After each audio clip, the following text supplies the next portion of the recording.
Баршаңызға қайырлы күн. Бүгін сіздермен қыш ыдыста пісірілген қой етінің рецептімен бөлісемін. Өз буында бұқтырылып пісірілетін тағам.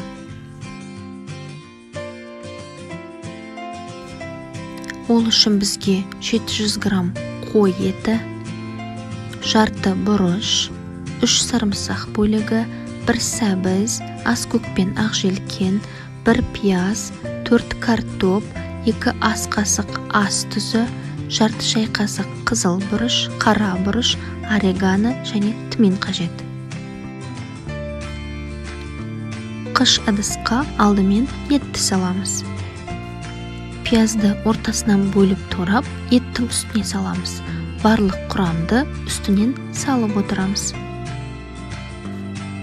Сәбізді дөңгелектеп турап саламыз. Бұрышты текшелеп турап саламыз.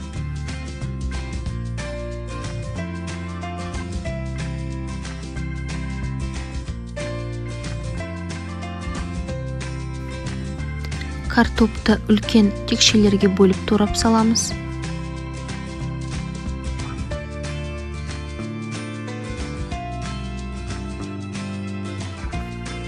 Ас көк пен ақ желкенді турап саламыз. Сарымсақты үккіштен өткізіп саламыз.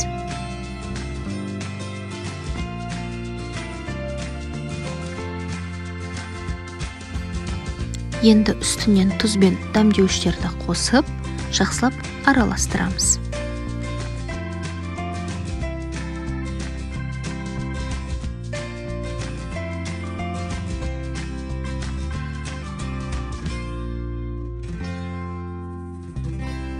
Асты 190 градус қызып тұрған пеште 1,5 сағат пісіреміз.